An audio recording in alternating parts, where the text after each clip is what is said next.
Il crée sa boîte en 2014 avec une ambition de devenir le champion mondial du conseil en IA. On est 11 ans plus tard, la boîte réalise 200 millions de chiffres d'affaires. Il s'offre le Grand Palais pour réunir les leaders mondiaux de l'IA avec Adobe AI. Artefact est devenu, et le pari est donc réussi, l'un des leaders mondiaux du service de conseil en data et en IA. Vous travaillez avec les plus grands groupes mondiaux. Vincent Luciani, ravi de t'avoir avec nous. Bonjour, merci de m'accueillir.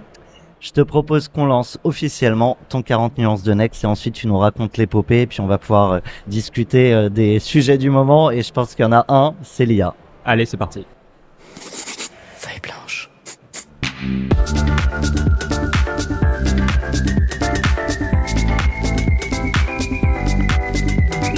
« 40 nuances de Next ». Un sujet à portée mondiale, un petit Frenchie qui aujourd'hui conseille les plus grands. J'ai presque envie de dire comment. On pourrait en parler 3 heures, malheureusement on n'a qu'une vingtaine de minutes. On va en faire faudra revenir. mais je veux bien le comment, si on est capable de l'expliquer et comment comptent souvent les premiers et c'est les premiers qui comptent. Alors notre travail peut-être, c'est finalement ces sujets IA sont perçus comme étant très technologiques, mais on se rend compte que la technologie c'est très important, mais ça fait pas tout. Et plus on avance, plus les sujets IA, c'est aussi des sujets humains, de transformation, de culture du changement. On parle de nouveaux métiers, de profondes mutations, et finalement, le comment, nous, c'est vraiment d'accompagner les gens pour construire ces nouveaux processus, ces nouveaux métiers. On a évolué avec Artefact de l'analyse de données vers l'intelligence artificielle, mais finalement le métier est resté un peu le même. Installer les technos, mais surtout aider nos clients à les utiliser et réinventer les tâches autour de l'intelligence artificielle. Alors si on n'a pas de problème pour citer les marques, tu peux nous donner quelques... Je peux te donner quelques exemples. On va pas toutes les citer, non, mais si tu veux bien. Un de nos clients de très long terme, qui est le groupe Orange, qu'on a accompagné. On est un des accélérateurs technologiques. On est partenaire d'Orange depuis de nombreuses années et on les a accompagnés pour construire leur IA Factory, qui a construit des cas d'usage pour aider finalement à la fois les techniciens, les responsables des services clients, le marketing dans le déploiement de l'IA et dans l'utilisation au quotidien. Parce qu'on y revient, la question c'est toujours l'usage, c'est pas seulement le buzzword. Tu parlais d'accompagner les plus grands, moi je te propose d'être accompagné de notre invité suivant, dont on me dit dans l'oreillette qu'il est arrivé. Paul Midi, bonjour, je vous laisse vous installer, je pense qu'on va se tutoyer, il me semble que vous connaissez. Ouais. C'est un petit écosystème. Ouais, Paul Midi, député de Paris. C'est surtout difficile de rater Artefact. Hein. C'est surtout difficile de rater Paul. Eh ben, je suis ravi de pouvoir vous permettre d'échanger. Je vous demanderai de parler au plus proche du micro. Paul, et un petit mot du coup rapide, je pense que tu es le député qu'on voit le plus dans l'écosystème. Il y a évidemment des raisons à ça, mais c'est important aussi d'avoir cette présence au quotidien. Oui, bien sûr. Bah, moi, je suis là depuis le début de Vivatech. Je me fais tous les jours. C'est un plaisir, non, bien sûr, d'être aux côtés des entrepreneurs. Moi, j'étais entrepreneur avant d'être député, donc je connais bien ça. Et puis, je pense que c'est au cœur de notre projet politique et des priorités qu'on a. Et donc, il faut faire le lien entre ce qui est fait dans l'écosystème, les sujets de législation, de politique publique, et puis l'ensemble de nos compatriotes, parce qu'il faut leur expliquer pourquoi on fait ça, pourquoi on y met beaucoup d'argent, et pourquoi il faut en mettre encore plus. Eh ben, on va répondre à toutes ces questions, mais une première question plus personnelle pour toi. En quoi le fait d'avoir été entrepreneur change ton approche aussi de ton métier public pour tes citoyens, pour les concitoyens? Bah, en vrai, le métier de député, c'est un peu un métier d'entrepreneur. Tu dors pas beaucoup, tu bosses beaucoup d'ambition. Tu dors pas beaucoup, c'est matin, midi, soir, nuit, week-end. On se fait moins taper dessus sur les réseaux sociaux et dans les médias. Alors j'espère pour toi et j'espère pour Vincent, évidemment. Et puis c'est aussi des très grandes ambitions, l'envie d'avoir beaucoup d'impact et parfois des moyens très limités. Moi, en tant que député, je peux changer la loi, mais je peux pas la changer tout seul. Et puis, j'ai voix au chapitre. J'ai le droit de parler, j'ai le droit de m'exprimer. j'ai un rôle d'influenceur aussi. Mais en gros, pour faire bouger les choses, faut se battre beaucoup et c'est comme un entrepreneur ou une entrepreneur. Dans nos médias, on reçoit les plus grands entrepreneurs de France et ils ont tous un truc, ils disent faut apprendre à déléguer. Moi, c'est ce que j'ai décidé de faire.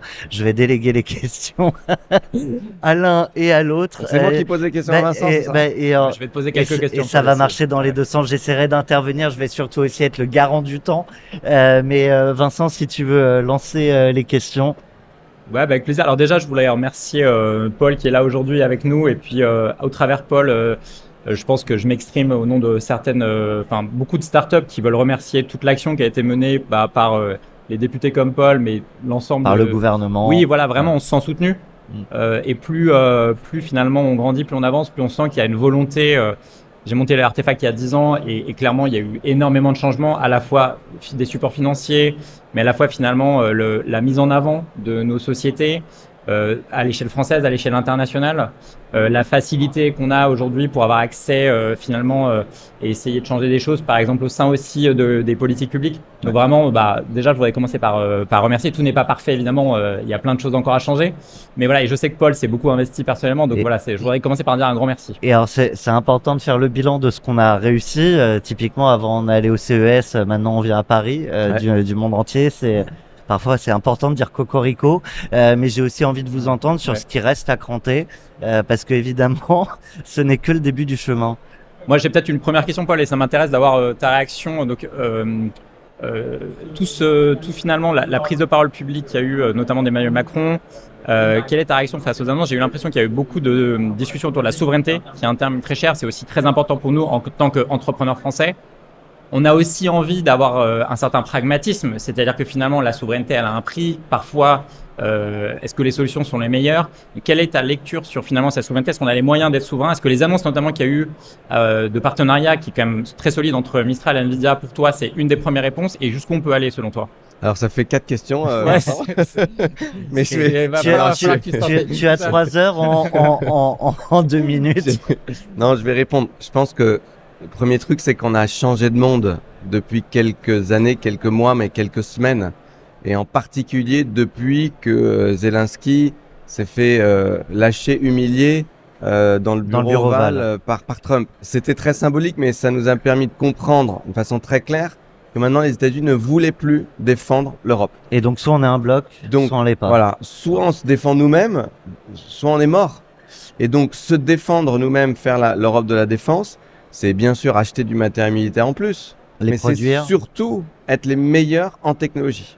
Et donc, les armées qui vont gagner les guerres de demain, la paix de demain, c'est celles qui vont être avoir les meilleures IA, des drones, meilleure robotique, les meilleurs drones, bien sûr, les meilleurs brouillages, etc. Et donc, vous pourrez prendre à peu près la moitié du secteur tech.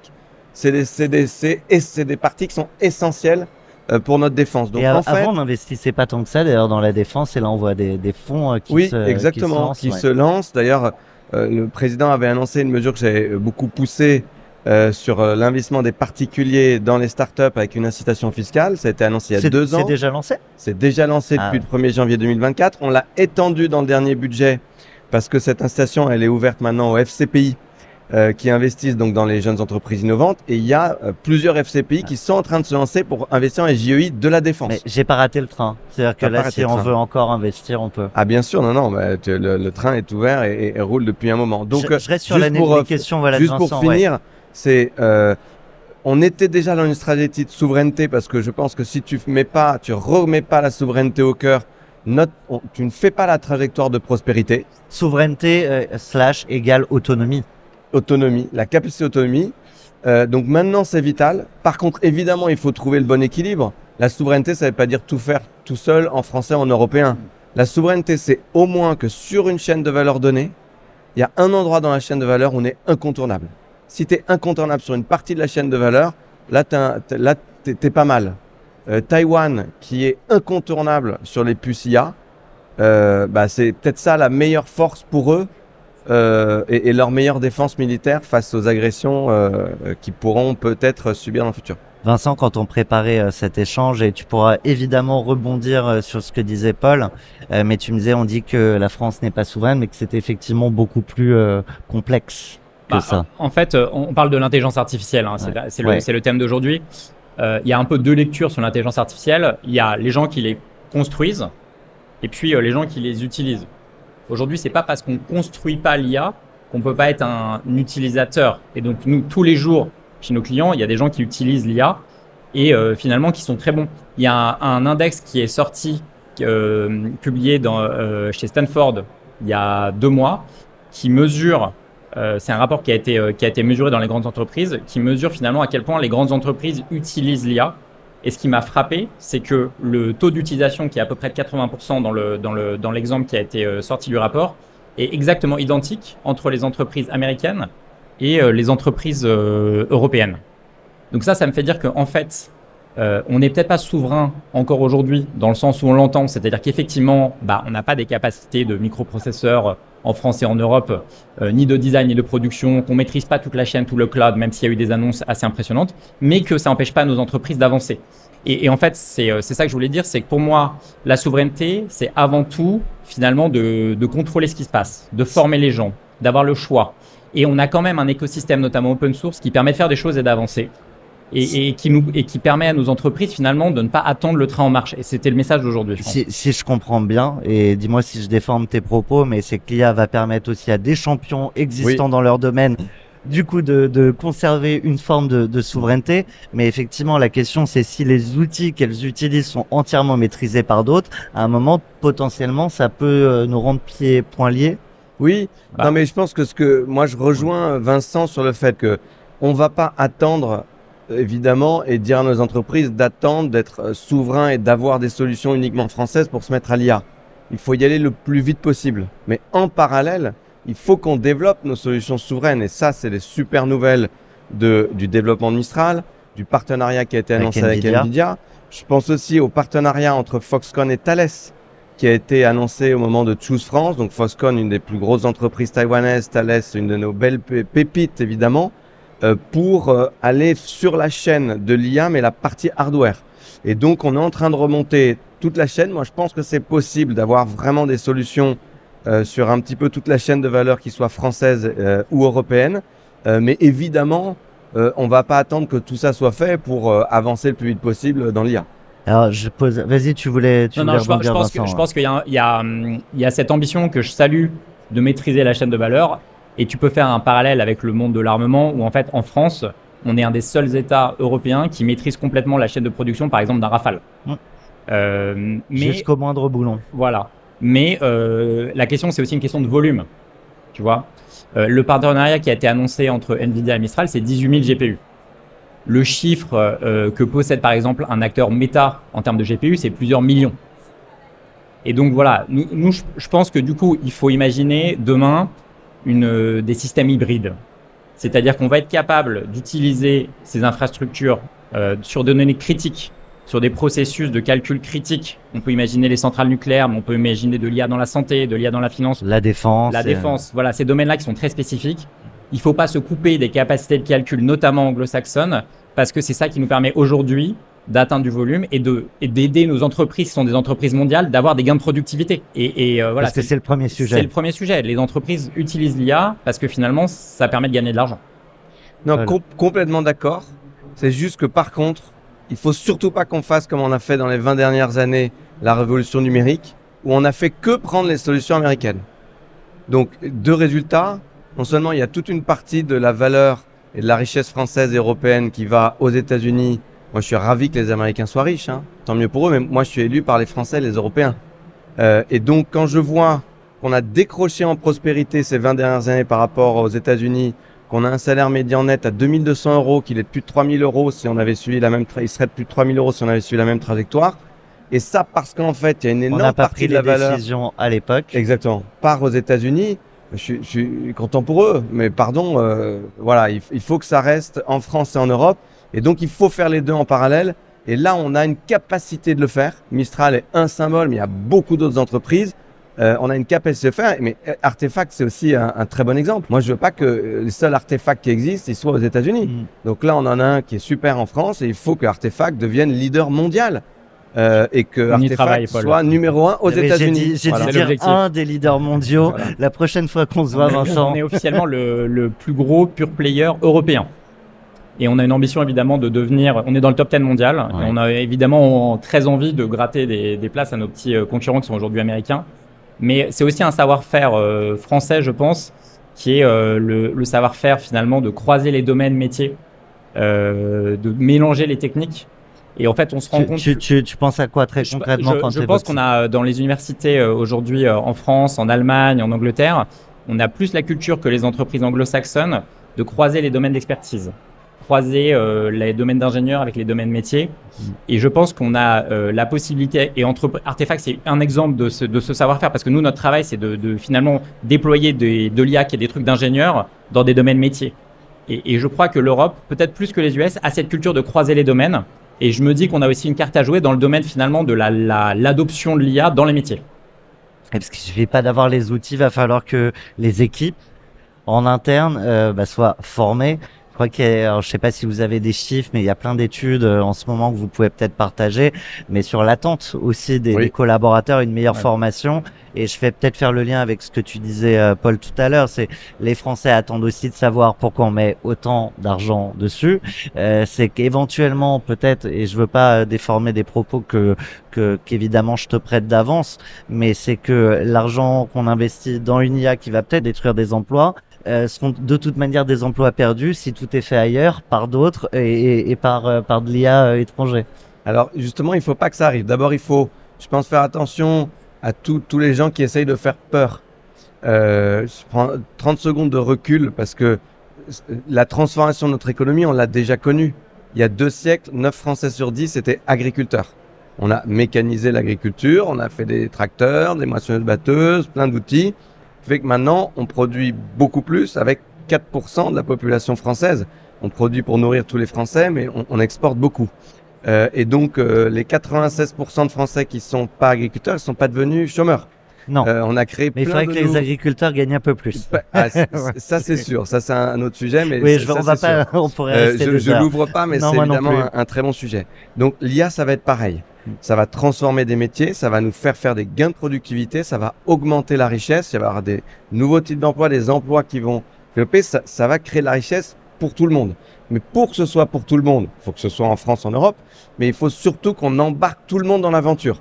Et donc moi, je plaide pour qu'on se donne un objectif très ambitieux de former 10 millions de salariés dans les 2-3 prochaines années aux outils d'IA. C'est un rapport Artefact qui a montré qu'on pouvait gagner, déjà avec les outils actuels de l'IA, 1 heure par jour de productivité. C'est maintenant, c'est concret, c'est réel. Moi, je veux qu'on embarque les salariés et les Français en général parce que, 1, ils en ont envie. 2, il faut pas répéter, on a une fracture numérique, il faut pas qu'il y ait une fracture IA. 3, c'est comme ça qu'on va aller chercher les gains de productivité. Et 4, parce que c'est comme ça qu'on va embarquer. C'est une façon d'embarquer tout le monde dans l'aventure de l'innovation. À quoi ça sert? Et ça me change ma vie parce que ça me change tous les jours. Ça me fait gagner 1 heure. C'est pas mal quand même. Pour réagir. Je voyais que tu voulais réagir. Ce sujet IA et travail est hyper important. Et par rapport à ce que tu disais, alors c'est vrai que l'IA va détruire certains emplois. Je pense que on n'est pas condamné à ce que le déploiement de l'IA soit négatif sur l'emploi à court, à moyen et à long terme. Il y a un certain nombre de conditions à réunir pour que ça marche bien.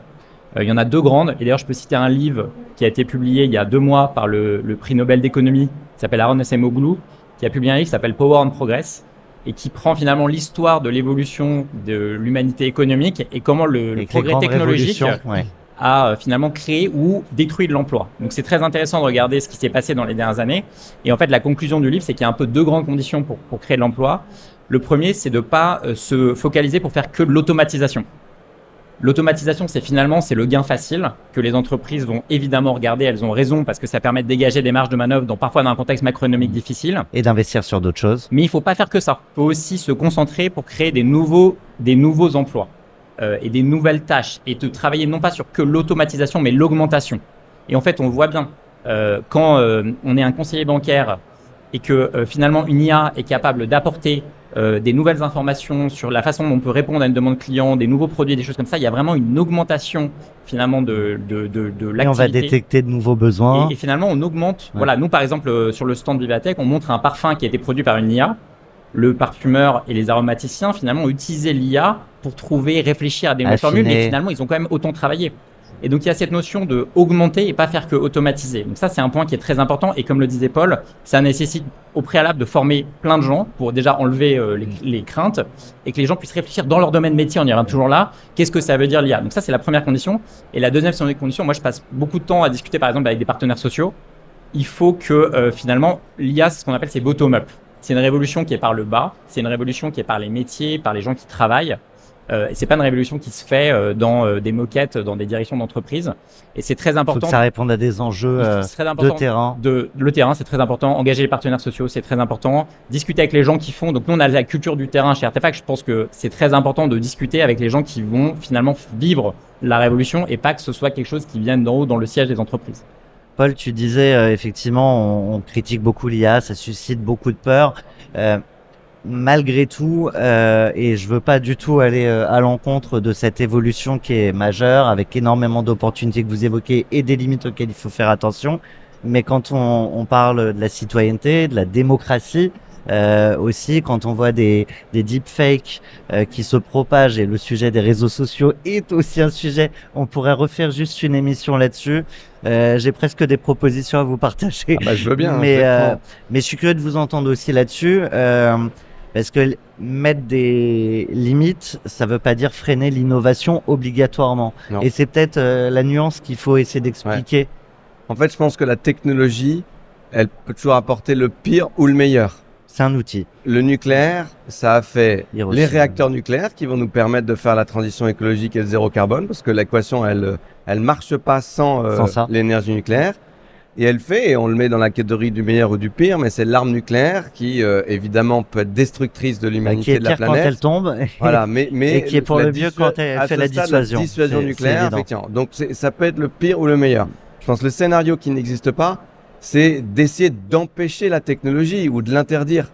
Sinon, elle sera développée ailleurs, de toute manière. Elle sera développée ailleurs. Et en fait, dans l'histoire, vous pouvez montrer à chaque fois que des pays ont soit raté inconsciemment une rupture technologique, soit consciemment n'ont pas voulu la prendre, ils se sont fait quasiment rayer de la carte littéralement, parce que tu décroches en richesse, les autres augmentent et deviennent beaucoup plus riches, et tu finis par te faire envahir.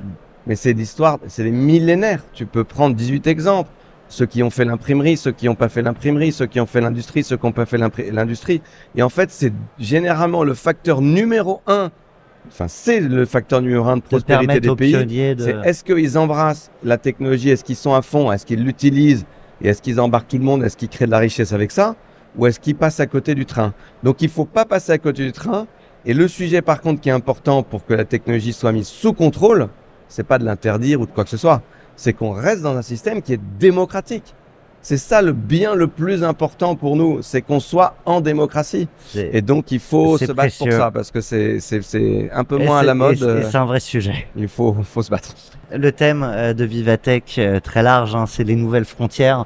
Je suis curieux de vous entendre là-dessus. Toi, quand on avait préparé cet échange, tu me parlais de l'IA qu'on projette tous sous sa forme digitale, mais qu'en fait la frontière d'après qui commence en fait déjà à être très visible, c'est les robots.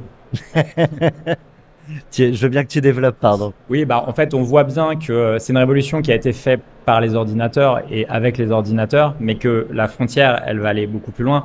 Dans les énormes programmes qui vont arriver dans les prochaines années, par exemple, il y a les programmes de Tesla qui va lancer probablement d'ici 1 an ou 2 finalement son robot domestique.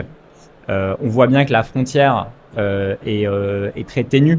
Un algorithme qu'on a développé finalement sur un ordinateur, il a toute la capacité de raisonnement, les capteurs et finalement la capacité d'action, parce qu'aujourd'hui on parle d'agents, pour impacter le monde physique.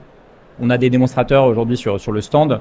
C'est très facile pour 300 € aujourd'hui. Vous êtes capable de prendre un LLM, vous utilisez une caméra du marché, un bras robotisé, vous lui expliquez, vous le promptez rapidement et en quelques finalement manipulations, bon il y a un petit peu plus de travail, mais assez rapidement à moindre coût, vous êtes capable de faire interagir avec le monde, de saisir une balle, de lui faire un dessin. Le robot il est capable de jouer qui est face à la personne en face. Voilà, donc en fait c'est une illustration du fait que les frontières vont aller très très vite. Et on s'attend à avoir évidemment une évolution très rapide qui va mélanger l'automatisation, donc les robots, et la puissance de feu et de raisonnement de saisir. Et puis quand tu les vois en action et que tu peux interagir dans le monde physique, évidemment, ça reste encore plus bluffant. Il y a qu'à voir ChatGPT où de plus en plus, en fait, on lui parle plutôt que d'écrire. Les nouvelles frontières pour toi, Paul, là, qu'il va falloir continuer de franchir. Moi, ce que je trouve excitant, c'est qu'on ne les connaît pas avec l'IA. Pourquoi? Tu vois, c'est le type de révolution technologique. On sait que c'est une révolution parce que c'est comme certaines autres révolutions, on ne sait pas ce que ça va devenir. Quand on a inventé l'électricité, on savait vaguement que ça allait allumer une ampoule, faire un peu de lumière, peut-être faire tourner un moteur dans une usine. Mais on ne savait pas que ça donnerait un ordinateur, qui lui-même donnerait Internet, qui donnerait l'IA. Et donc l'IA, c'est ce type de révolution. Donc on connaît pas la frontière. Et donc quand tu connais pas, faut être aux aguets. Il faut y aller surtout à fond et être les premiers. Et après, évidemment, les robots, pour aussi citer quand même des marques françaises. Moi, je salue Vandercraft, là, qui fait des exosquelettes depuis des années, qui vient de lancer son premier robot, qui est top. Il y a beaucoup d'autres projets français qui j'espère, se lanceront dans les prochaines semaines, prochains mois, là-dessus. Et des robots qui font un tout petit peu moins peur que l'Optimus de Tesla. Mais moi, j'aimerais bien avoir un robot domestique pour m'aider à faire plein de choses. Hier, on avait Stéphane Bobot, le patron d'Innovate, qui est arrivé avec son chien robot.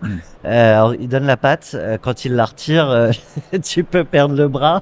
Oui, bon, non, mais c'est pour dire à quel point c'est impressionnant, en fait. Mais le robot mais parce qu'en fait, il est fait pour aller dans des zones d'incendie, donc il n'était pas là, normalement là pour donner la patte, mais effectivement, c'est bluffant. Ouais. Non, c'est bien si on peut faire des trucs utiles quand même. Oui, rappelons-le. Je vous propose, alors normalement on le fait avec tous les invités, du coup c'est moi qui vais décrocher, mais je vous laisserai me partager en un mot cette question venue d'une autre galaxie. On l'écoute. Plein d'incertitudes, l'avenir est fait. Trouver l'équilibre, tu devras. Aujourd'hui te préparer, il te faut. Quel nouveau défi affronter tu devras. Prochain défi pour Artefact. Prochain défi pour Artefact, je dirais que c'est continuer sa croissance sans avoir de crise de croissance. Aujourd'hui, on est 2000. Ça reste un enjeu. Ça reste un enjeu, mais finalement pour toutes les entreprises, on est 2000 collaborateurs. On doit être capable de prolonger notre modèle en maintenant finalement ce qui a fait le succès, la qualité des gens. Donc voilà, pouvoir continuer à grandir tout en maintenant une bonne culture d'entreprise, intégrer les personnes. Et en fait, nous, on est très confiants sur le fait que la technologie va évoluer, mais que si on a les bonnes personnes, l'entreprise évoluera correctement, quelle que soit l'évolution de la technologie. Prochain défi pour toi, Paul. C'est que si on veut réussir à faire des géants tech mondiaux, il faut énormément de capital de long terme. Ce capital de long terme, il n'existe qu'à un seul endroit, c'est le capital retraite. C'est-à-dire qu'on ne s'en sortira pas en Europe si on ne développe pas des fonds de pension.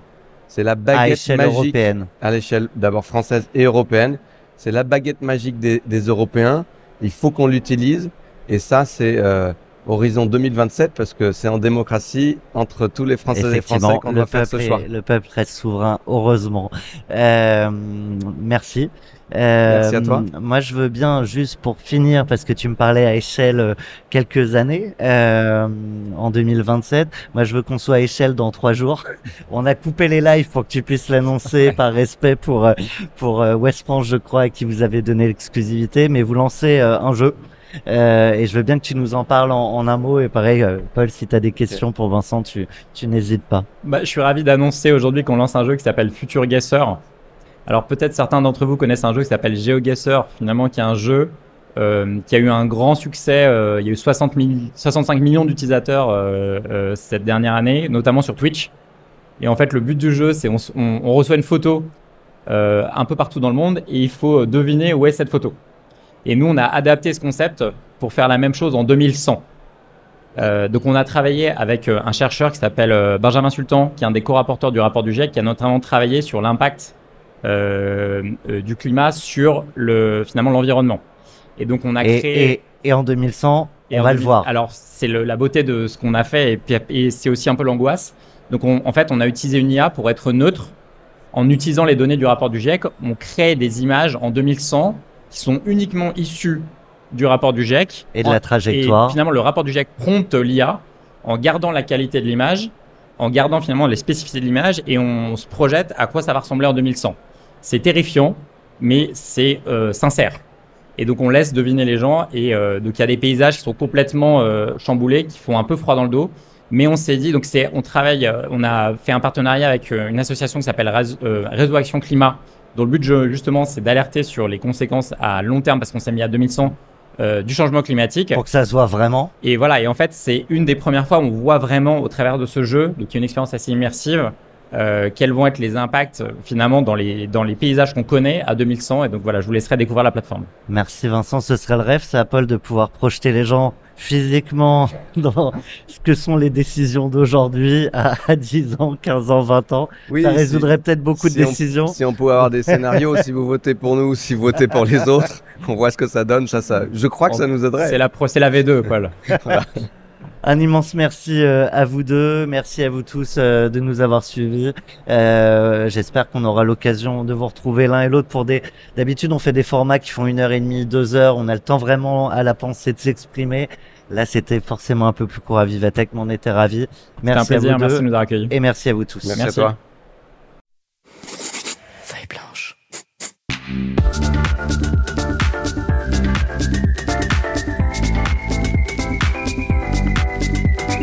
40 nuances de Next.